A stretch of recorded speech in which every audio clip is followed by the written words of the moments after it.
Welcome back, ladies and gentlemen, in another series where I walk you through some of the challenges that we have as Arab speakers of English.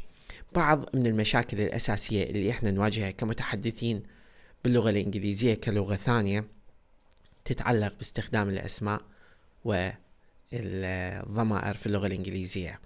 بهذا الدرس البسيط راح أبين لكم 3 من المشاكل الأساسية اللي يواجهها متحدث اللغة الإنجليزية كلغة ثانية اللي دا أشوفه قدامي يتكرر هذا النوع من المشاكل حتى نقدر نتلافاها مستقبلا إن شاء الله.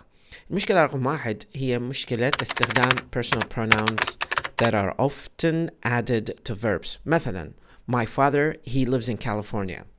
My father he lives in California. احنا بالإنجليزي نقول والدي هو يشتغل أو يعيش بكاليفورنيا. والدي هو يعيش بكاليفورنيا. My father he lives in California. من نجي نتحدث اللغة الإنجليزية راح نخلي intentionally or subconsciously كلمة he اللي هي pronoun.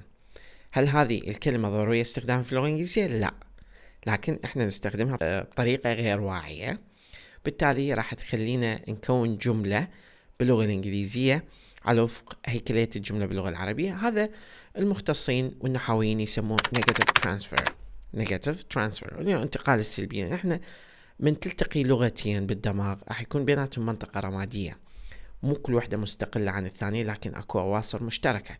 هذه المنطقة الرمادية تتكون بها بعض المشاكل باللغة الثانية من نجي نتحدث بها. باللغة العربية احنا مدى نفرق من نتحدث عن إنسان أو دا نتحدث عن نبات أو دا نتحدث عن حيوان.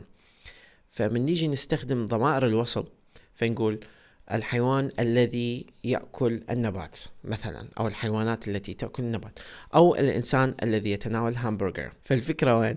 أنه هذه relative pronouns ما عندنا تفريق بيناتهم بين الإنسان وبين الحيوان، فراح يسبب لنا إشكال. فعندنا relative pronouns make no difference between human and non-human distinctions, and pronoun object is retained in a restrictive relative clause. مثلا here is the student which you met her last week. فهذه المشكلة رقم 2. المشكلة رقم 3 أنه إحنا بعض الأرقام من نجي نتحدث بعد رقم 11 مثلا نستخدم صيغة المفرد.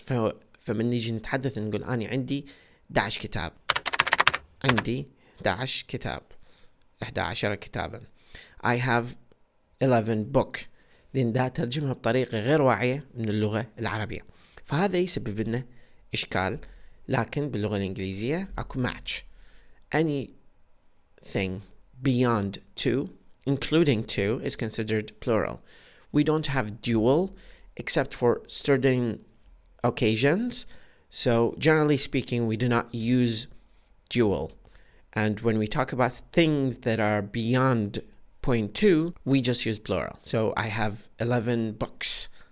هذه واحدة من الإشكالات الأساسية اللي احنا نواجهها كمتحدثين باللغة الإنجليزية كلغة ثانية.